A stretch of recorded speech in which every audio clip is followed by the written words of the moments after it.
ಶಾಂತಿಸಾಗರ ಮಹಾರಾಜರು ಯಾವ ತಿಥಿಯಲ್ಲಿ ಜನಿಸಿದರು? ಆಷಾಢ ಕೃಷ್ಣ. ಕೃಷ್ಣ ಅಂದ್ರೇನು? ಕೃಷ್ಣ ಪಕ್ಷ ಅಂದರೆ ಹುಣ್ಣಿಮೆಯಿಂದ ಅಮಾವಾಸ್ಯೆವರೆಗಿಂದ ಒಂದು ದಿನ ಇರುತ್ತಲ್ಲ, 15 ದಿನ, ಅದು ಕೃಷ್ಣ ಪಕ್ಷ. ಅಮಾವಾಸ್ಯೆಯಿಂದ ಹುಣ್ಣಿಮೆವರೆಗಿನ ದಿನ ಇದೆಯಲ್ಲ, ಅದು ಶುಕ್ಲ ಪಕ್ಷ. ಶುಕ್ಲ ಪಕ್ಷದಲ್ಲಿ ಬೆಳಕಿರುತ್ತೆ, ಮೇಲೆ ಚಂದ್ರ ಇರ್ತಾನೆ.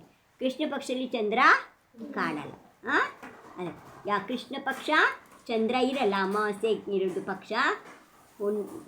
ಶುಕ್ಲ ಪಕ್ಷ ಅಂದರೆ ಚಂದ್ರ ಇರುವಂತಹ ಕಾಲ, ಬೆಳದಿಂಗಳಿರುವಂಥದ್ದು.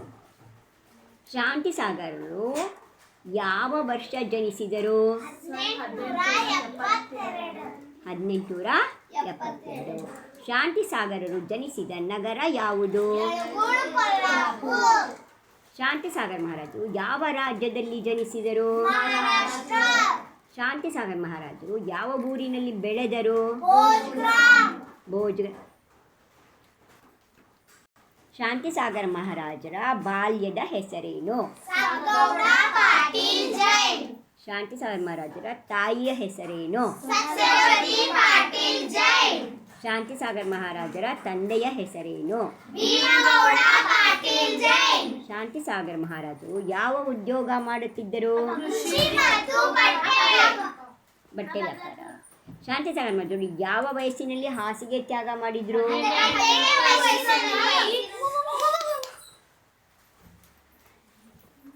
ಶಾಂತಿಸಾಗರ ಮಹಾರಾಜರು ಯಾವಾಗ ಎಣ್ಣೆ ಹಾಗೂ ತುಪ್ಪ ತ್ಯಾಗ ಮಾಡಿದ್ರು? ಶಾಂತಿಸಾಗರ ಮಹಾರಾಜರು ಯಾವಾಗ ಪಾದರಕ್ಷೆಯನ್ನು ತ್ಯಾಗ ಮಾಡಿದ್ರು? ಪಾದರಕ್ಷೆ ಅಂದ್ರೆ ಏನ? ಶಾಂತಿಸಾಗರರು ಒಂದೇ ಊಟವನ್ನು ಮಾಡುವ ನಿಯಮವನ್ನು ಯಾವಾಗ ತೆಗೆದುಕೊಂಡರು? ಶಾಂತಿಸಾಗರ ಮಹಾರಾಜರು ಕ್ಷುಲ್ಲಕ ದೀಕ್ಷೆ ಯಾವಾಗ ತೆಗೆದುಕೊಂಡರು? 1900. ಶಾಂತಿಸಾಗರ ಮಹಾರಾಜರು ಯಾವ ಊರಿನಲ್ಲಿ ಕ್ಷುಲ್ಲಕ ದೀಕ್ಷೆ ಪಡೆದರು? ಉತ್ತೂರು ಗ್ರಾಮದಲ್ಲಿ. ಶಾಂತಿಸಾಗರರು ಕ್ಷುಲ್ಲಕ ದೀಕ್ಷೆ ತೆಗೆದುಕೊಂಡ ತಿಥಿ ಯಾವುದು? ಜ್ಯೇಷ್ಠ ಶುಕ್ಲ ತ್ರಯೋದಶಿ. ಜ್ಯೇಷ್ಠ ಮಾಸ. ಈಗ ಹೆಂಗೆ ಇಂಗ್ಲೀಷಲ್ಲಿ ಜನವರಿ ಫೆಬ್ರವರಿ ಅಂತ ತಿಂಗಳ ಹೆಸರಿದೆಯಲ್ಲ, ಹಾಗೆ ಕನ್ನಡದಲ್ಲೂ 12 ತಿಂಗಳದ ಹೆಸರಿದೆ. ಚೈತ್ರ, ವೈಶಾಖ, ಜ್ಯೇಷ್ಠ, ಆಷಾಢ, ಶ್ರಾವಣ, ಭಾದ್ರಪದ, ಆಶ್ವೀಜ, ಕಾರ್ತೀಕ, ಮಾರ್ಗಶಿರ, ಪುಷ್ಯ, ಮಾಘ, ಫಾಲ್ಗುಣ ಅಂತ 12 ತಿಂಗಳು. ಅದರಲ್ಲಿ ಜ್ಯೇಷ್ಠ ಮಾಸ. ಜ್ಯೇಷ್ಠ ಮಾಸದಲ್ಲಿ ಶುಕ್ಲ ಪಕ್ಷದಲ್ಲಿ ಅಂದರೆ ಹುಣ್ಣಿಮೆಯ ಸಮಯದಲ್ಲಿ ತ್ರಯೋದಶಿ ದಿನ, 13ನೇ ದಿನ. ಒಂದು ಪಕ್ಷಕ್ಕೆ ಎಷ್ಟು ದಿನ ಇದೆ? ಒಂದು ಪಕ್ಷಕ್ಕೆ ಎಷ್ಟು ದಿನ? 15 ದಿನ. ಒಂದು ಪಕ್ಷಕ್ಕೆ ಎಷ್ಟು ದಿನ? 12. ಒಂದು ತಿಂಗಳಿಗೆ ಎಷ್ಟು ಪಕ್ಷ? 2 ಪಕ್ಷ. ಮೊದಲನೇ ಪಕ್ಷದಲ್ಲಿ ಅಮಾವಾಸ್ಯೆ ಇರುತ್ತೆ, ಎರಡನೇ ಪಕ್ಷದಲ್ಲಿ ಹುಣ್ಣಿಮೆ ಇರುತ್ತೆ. 2 ಪಕ್ಷ ಇರುತ್ತೆ. ಒಂದು ಅಮಾವಾಸ್ಯೆ ಒಂದು ಹುಣ್ಣಿಮೆ ಕಳೀತು ಅಂದರೆ 1 ತಿಂಗಳು ಆಯಿತು. ಈಗ ಜ್ಯೇಷ್ಠ ಪಕ್ಷ, ಶುಕ್ಲ ಪಕ್ಷ, ತ್ರಯೋದಶಿ ದಿನ ಇದು ಮಾಡು. ಶಾಂತಿಸಾಗರರು ಐಲಕ ದೀಕ್ಷೆ ಎಲ್ಲಿ ತಗೊಂಡ್ರು? ಗಿರ್ನಾರ್ಜಿ. ಶಾಂತಿಸಾಗರರು ಮುನಿ ದೀಕ್ಷೆ ಯಾವಾಗ ತೆಗೆದುಕೊಂಡ್ರು? ಶಾಂತಿಸಾಗರ ಮಹಾರಾಜರು ಮುನಿ ದೀಕ್ಷೆ ಎಲ್ಲಿ ಆಗಿತ್ತು? ಶಾಂತಿಸಾಗರರ ಗುರುಗಳ ಹೆಸರೇನು? ಶಾಂತಿಸಾಗರ ಮಹಾರಾಜರು ಮುನಿ ದೀಕ್ಷೆ ಯಾವ ತಿಥಿಯಲ್ಲಿ ತೆಗೆದುಕೊಂಡರು?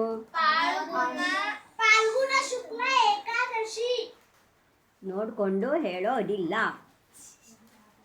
ಶಾಂತಿಸಾಗರರಿಗೆ ಆಚಾರ್ಯ ಪದ ಯಾವಾಗ ದೊರೆಯಿತು? ಪುಸ್ತಕ ಮುಚ್ಚಿಡಿ.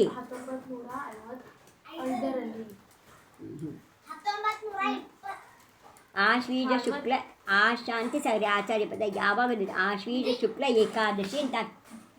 ಆಶ್ವೀಜ ಶುಕ್ಲ ಏಕಾದಶಿ.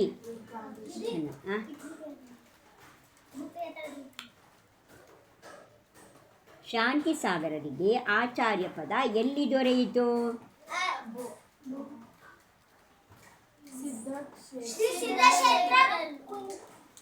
ಶಾಂತಿಸಾಗರರಿಗೆ ಆಚಾರ್ಯ ಪದ ಎಲ್ಲಿ ದೊರೆಯಿತು? ಸಮಡೋಳಿ ಗ್ರಾಮದಲ್ಲಿ. ಇಲ್ಲಿ ಆಚಾರ್ಯ ಪದವನ್ನು ಯಾವ ಊರಲ್ಲಿ ಕೊಟ್ಟಿದ್ದಾರೆ? ಸಮಡೋಳಿ ಗ್ರಾಮ. ಎಲ್ಲಿದೆ ಇದು? ಸಾಂಗ್ಲಿ ಹತ್ತಿರ ಇದೆ. ಹಾಂ, ಶಾಂತಿ ಸಾಗರರಿಗೆ ಚಾರಿತ್ರ ಚಕ್ರವರ್ತಿ ಪದವನ್ನು ಯಾವ ಕ್ಷೇತ್ರದಲ್ಲಿ ಕೊಟ್ಟರು? ಗಜಪಂತಾಜಿ. ಶಾಂತಿ ಸಾಗರಿಗೆ ಆಚಾರ್ಯ ಪದವನ್ನು ಯಾವಾಗ ಕೊಟ್ಟರು? 1937ರಲ್ಲಿ ಆಚಾರ್ಯ ಪದವನ್ನು ಕೊಟ್ಟರು. ಶಾಂತಿ ಸಾಗರರು ಆಚಾರ್ಯ ಪದವನ್ನು ಯಾವಾಗ ತ್ಯಾಗ ಮಾಡಿದರು? 1955ರಲ್ಲಿ. ಶಾಂತಿ ಸಾಗರ ಆಚಾರ್ಯ ಪದವನ್ನು ಯಾರಿಗೆ ನೀಡಿದರು? ಶ್ರೀಸಾಗರ ಮುನಿ ಮಹಾರಾಜರಿಗೆ ನೀಡಿದರು. ಶಾಂತಿ ಸಾಗರ ಸಮಾಧಿ ಮರಣ ಸ್ವೀಕರಿಸಿದ ಕ್ಷೇತ್ರ. ಶಾಂತಿ ಸಾಗರ ಮಹಾರಾಜರು ಯಾವ ಸಮಾಧಿ ಮರಣವನ್ನು ಸ್ವೀಕರಿಸಿದ ಕ್ಷೇತ್ರ ಯಾವುದು? ಸಿದ್ಧಕ್ಷೇತ್ರ ಕುಂತಲಗಿರಿ. ಶಾಂತಿ ಸಾಗರ ಮುನಿರಾಜರು ಸಮಾಧಿಯನ್ನು ಯಾವಾಗ ಸ್ವೀಕರಿಸಿದರು? 1955ರಲ್ಲಿ. ತಿಥಿ ಭಾದ್ರಪದ ಶುಕ್ಲ ಬಿದಿಗೆ.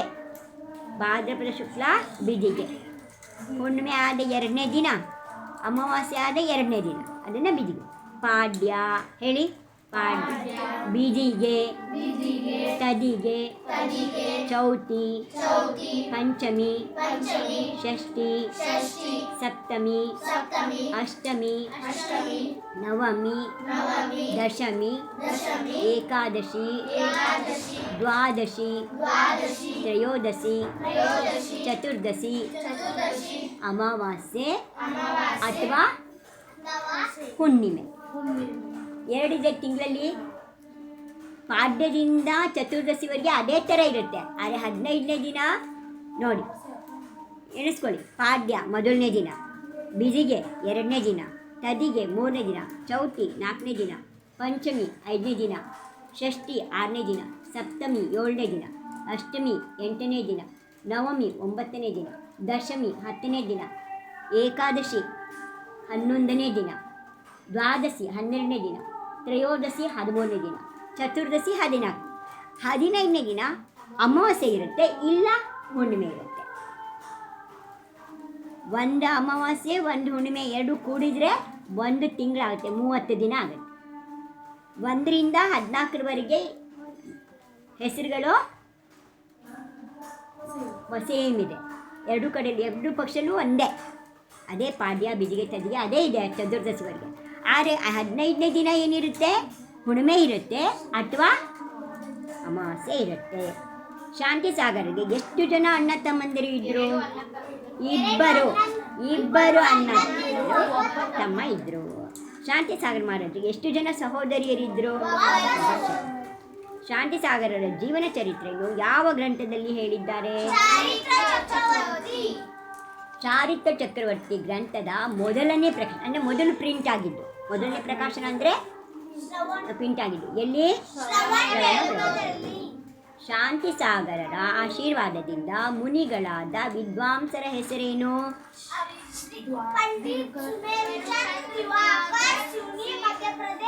ಸಿವನಿ ಅನ್ನೋದು ಊರ ಹೆಸರು. ಬೆಳಗಾವಿ ಇದೆಯಲ್ಲ ಹಾಗೆ. ಮಧ್ಯಪ್ರದೇಶ ರಾಜ್ಯದ ಹೆಸರು. ಸಿವನಿ ಊರ ಹೆಸರು, ಮಧ್ಯಪ್ರದೇಶ ರಾಜ್ಯದ ಹೆಸರು. ಅಲ್ಲಿ ಪಂಡಿತ್ ಸುಮೇರ್ ಚಂದ್ರ ದಿವಾಕರ್ ಅಂತ ಇದ್ದರು. ಪಂಡಿತ್ ಸುಮೇರು ಚಂದ್ರ ದಿವಾಕರ್, ಸಿವನಿ, ಮಧ್ಯಪ್ರದೇಶ. ಇವರೇನು ಮಾಡಿದರು? ಆ ಶಾಂತಿ ಸಾಗರ ಆಶೀರ್ವಾದದಿಂದ ಮುನಿ ದೀಕ್ಷೆಯನ್ನು ಪಡೆದಿದ್ದರು.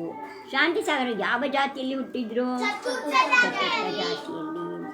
ಶಾಂತಿ ಸಾಗರ ಮಹಾರಾಜರ ಸಹೋದರ ಹೆಸರೇನು? ಸಹೋದರರ ಹೆಸರು ಪ್ರಶ್ನೆ ಸರಿಯಾಗಿ ಕೇಳ್ಕೊಳ್ಳಿ. ಆದಿಗೌಡ, ದೇವಗೌಡ, ಕುಮಗೌಡ. ಶಾಂತಿ ಸಾಗರ ಮಹಾರಾಜರ ಸಹೋದರಿ ಹೆಸರೇನು? ಬೋಜ ಗ್ರಾಮದ ಸಮೀಪದಲ್ಲಿ ಹರಿಯುವ ನದಿಗಳು ಯಾವುವು? ಶಾಂತಿ ಸಾಗರ ಸಹೋದರರಲ್ಲಿ ಮುನಿ ದೀಕ್ಷೆ ಪಡೆದವರ ಹೆಸರೇನು? ಯಾರು? ಶಾಂತಿ ಸಾಗರ ಮಹಾರಾಜರ ತಂದೆ ಯಾವ ವಯಸ್ಸಿನಲ್ಲಿ ಮರಣ ಹೊಂದಿದರು?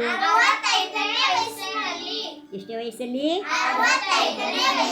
ಶಾಂತಿ ಸಾಗರರಿಗೆ ಯಾವ ವಯಸ್ಸಿನಲ್ಲಿ ವೈರಾಗ್ಯ ಉಂಟಾಯಿತು? ಶಾಂತಿ ಸಾಗರ ಮಹಾರಾಜರ ಅಜ್ಜನ ಹೆಸರೇನು? ಶಾಂತಿಸಾಗರರ ತಾಯಿ ಸತ್ಯವತಿಗೆ ಅವರು ಗರ್ಭಕ್ಕೆ ಬಂದಾಗ ಯಾವ ಬಯಕೆ ಉಂಟಾಯಿತು?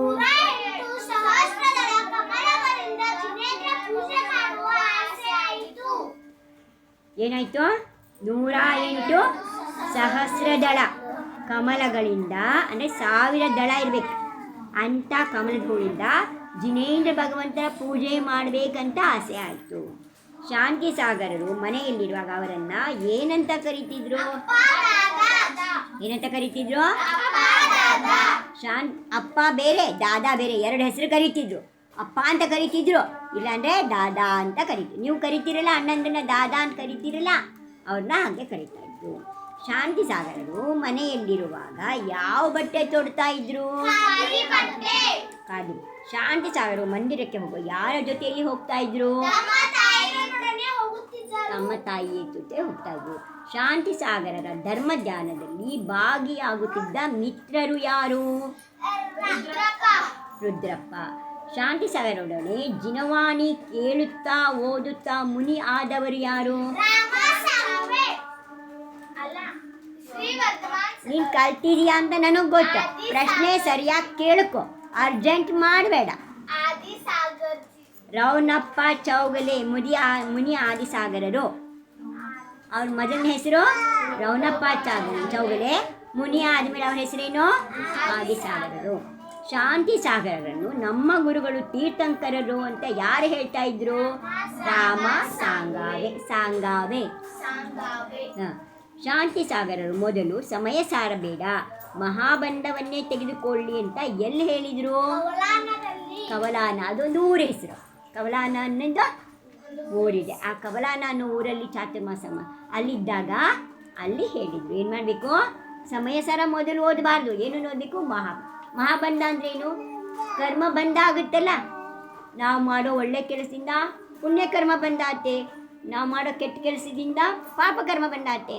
ಕೆಟ್ಟ ಕೆಲಸ ಅಂದ್ರೇನು? ಯಾರಿಗೋ ಬೈತಿದ್ದೀರಾ, ಯಾರಿಗೋ ಹೊಡಿತಿದ್ದೀರಾ, ಯಾರಿಗಾರೋ ಮೋಸ ಮಾಡ್ತಿದ್ದೀರಾ, ಅದೆಲ್ಲ ಪಾಪ ಇದೆ.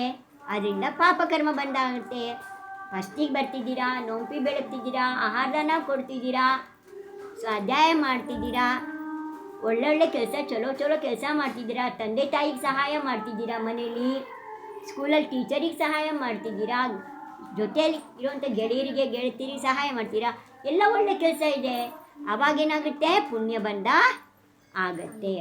ಅದನ್ನು ಆ ಬಂಧ ಮಹಾಬಂಧ, ಅದರಲ್ಲಿ ಕರ್ಮ ಬಂಧ ಹೇಗಾಗುತ್ತೆ ಅಂತ ಹೇಳಿದ್ದಾರೆ. ಅದನ್ನು ಪಹಲ ಓದಬೇಕು. ಮೊದಲೇನು ಓದಬೇಕು? ಮಹಾಬಂಧ ಪುಸ್ತಕವನ್ನು ಓದಬೇಕು. ಸಮಯ ಸಾರ ಓದಬಾರ್ದಂತ ಹೇಳಿ. ಶಾಂತಿಸಾಗರರು ಶಿಖರ್ಜಿಯ ಯಾತ್ರೆಯನ್ನು ಎಲ್ಲಿಂದ ಪ್ರಾರಂಭಿಸಿದರು? ಶಾಂತಿಸಾಗರರು ಸೋನಾಗಿರಿಯಲ್ಲಿ ಎಷ್ಟು ಮುನಿ ದೀಕ್ಷೆ ಕೊಟ್ಟಿರಿದ್ರು? ಇದರೊಳಗೆ ಕಾಣಿಸ್ತಾ ಇದೆ, ಈ ಪುಸ್ತಕ ತಗೊಂಡು ನೋಡ್ತಾ ಇರೋ. ಆಚಾರ್ಯ ಶಾಂತಿಸಾಗರರು ಶ್ರೀ ಸಮ್ಯ ಶಿಖರ್ಜಿ ಯಾತ್ರೆ ಸಂಘಪತಿ ಯಾರಾಗಿದ್ದರು? ಪೂನಂ ಚಂದ್ ಘಾಸಿಲಾಲ್. ಶ್ರೀ ಪೂನಂ ಚಂದ್ ಘಾಸಿಲಾಲ್ ಅವರೊಬ್ಬರು ಸೇಠ್ಜಿ ಇದ್ದರು. ಅವರು ಸಂಘಪತಿ ಆಗಿದ್ರು. ಅಂದರೆ ಮಹಾರಾಜರು ವಿಹಾರ ಮಾಡ್ತಾರೆ ಅಂದರೆ ಅವ್ರಿಗೆ ಮುಂದಕ್ಕೆ ಹೋಗೋಕ್ಕೆ ಬಂದಿರೋ ಜನಗಳಿಗೆ ಮಹಾರಾಜರಿಗೆ ಎಲ್ಲರೂ ಆಹಾರದ ವ್ಯವಸ್ಥೆ, ನಡೆಯೋ ವ್ಯವಸ್ಥೆ ಎಲ್ಲ ವ್ಯವಸ್ಥೆ ಮಾಡಬೇಕಲ್ಲ, ಅದಕ್ಕೆ ರೊಕ್ಕ ಬೇಕಲ್ಲ, ಅದನ್ನೆಲ್ಲ ನೋಡ್ಕೊಳ್ಳೋರು ಒಬ್ಬ ಯಜಮಾನ ಇರ್ತಾರಲ್ಲ, ಅವರನ್ನು ಸಂಘಪತಿ ಅಂತ ಕರೀತಾರೆ. ಅವರು ಆ ಸಂಘಪತಿ ಯಾರಾಗಿದ್ದರು? ಪೂನಂ ಚಂದ್ ಘಾಸಿಲಾಲ್.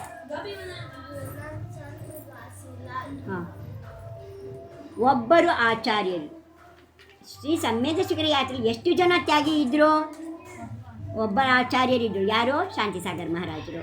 3 ಜನ ಮುನಿಗಳಿದ್ದರು, 3 ಜನ ಐಲಕರಿದ್ದರು, ಒಬ್ಬರು ಕ್ಷುಲ್ಲಕರಿದ್ದರು, 3 ಜನ ಕ್ಷುಲ್ಲಿಕ ಇದ್ದರು, 56 ಜನ ಬ್ರಹ್ಮಚಾರಿ ಇದ್ದರು. ಎಷ್ಟು ಜನ?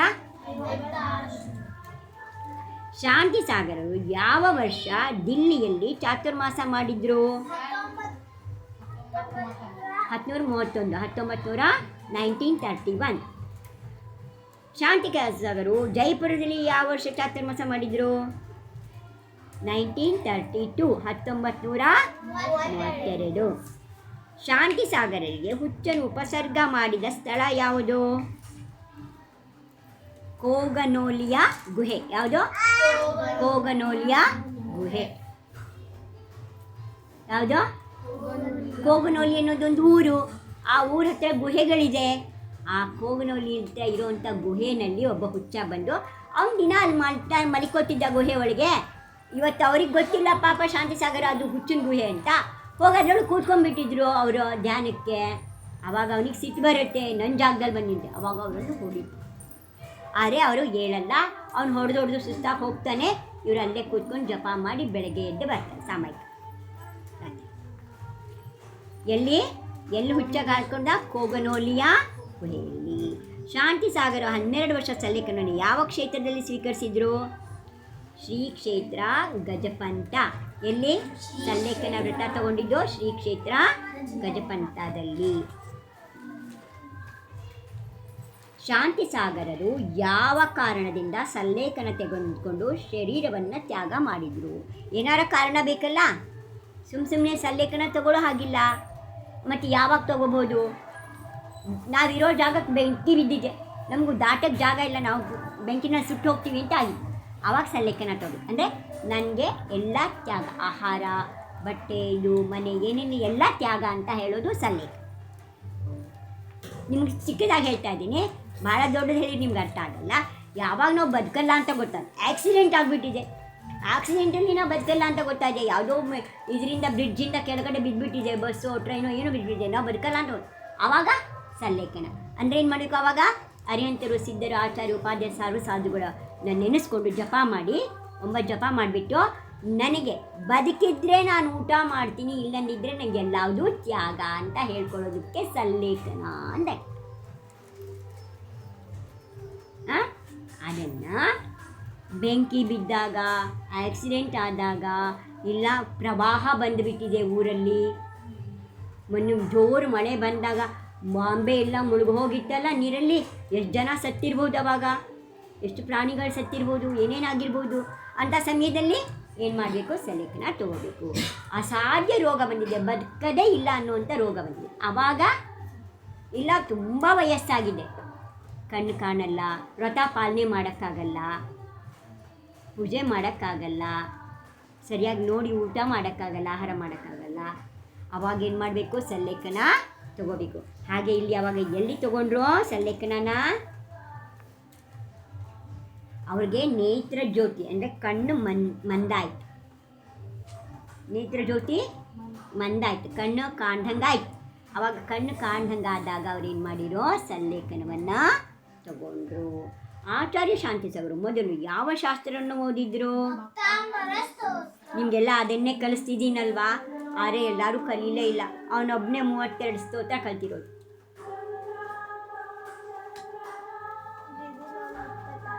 ಇಪ್ಪತ್ತಾರು ಬರುತ್ತೆ.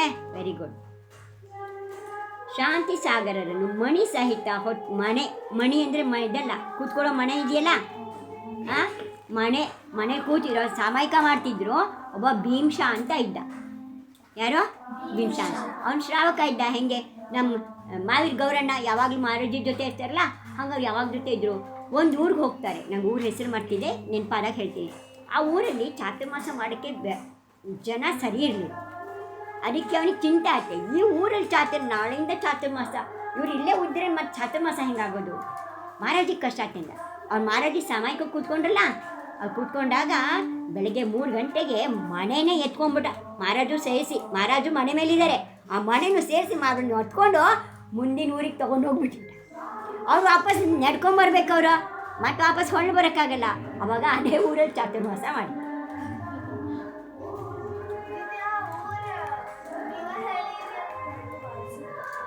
ಇರಲಿ, ನಂಗೆ ಮರ್ತೋಯ್ತು, ಮತ್ತು ನಾನು ಹೇಳ್ತೀನಿ ಇನ್ನೊಂದ್ಸಲ ಇದು ಮಾಡಿದಾಗ, ಆಯಿತಾ? ಭೀಮ್ಷ ಯಾವೂರು? ನಸಲಾಪುರ. ಭೀಮ್ಷ ಮಗದುಮ್, ಅವನ ಹೆಸರೇನು? ಶಾಂತಿ ಸಾಗರರನ್ನು ಮನೆ ಸಹಿತ ಹೊತ್ತುಕೊಂಡು ಹೋದವರು ಯಾರೋ? ಭೀಮ್ಷ ಮಗದುಮ್, ನಸಲಾಪುರ. ಅವ್ರು ನಸಲಾಪುರದವನು. ಆದರೆ ಅವನು ಹೊತ್ಕೊಂಡು ಹೋಗಿದ್ದು ಬೇರೆ ಊರಿಂದ, ಯಾವುದೋ ಊರಿಗೆ ಹೊತ್ಕೊಂಡು ಇನ್ಯಾವುದೋ ಊರಿಗೆ ಕರ್ಕೊಂಡು ಹೋಗಿ ಇಟ್ಬಿಟ್ಟ, ಮನೆ ಸಮೇತ. ಮಹಾರಾಜಿನೂ ಇದ್ದರು ಮನೆ ಮೇಲೆ. ಅವ್ರ ಮನೆ ಸಮೇತ ತಲೆ ಮೇಲೆ ಇಟ್ಕೊಂಡು ಬೆಳಗ್ಗೆ 3 ಗಂಟೆಗೆ ಎದ್ದ ತಲೆ ಮೇಲೆ ಇಟ್ಕೊಂಡು ಅವಾಗ ಮಾತಾಡಲ್ಲ, ಮಹಾರಾಜಿ ಏನು ಹೇಳಲ್ಲ, ತಲೆ ಮೇಲೆ ಇಟ್ಕೊಂಡು ಹೋಗಿ ಮುಂದಿನ ಊರಿಗೆ ಬಿಟ್ಟ ಮಹಾರಾಜಿ ಜೋರು ನಗಾಡಿದ್ರಂತೆ.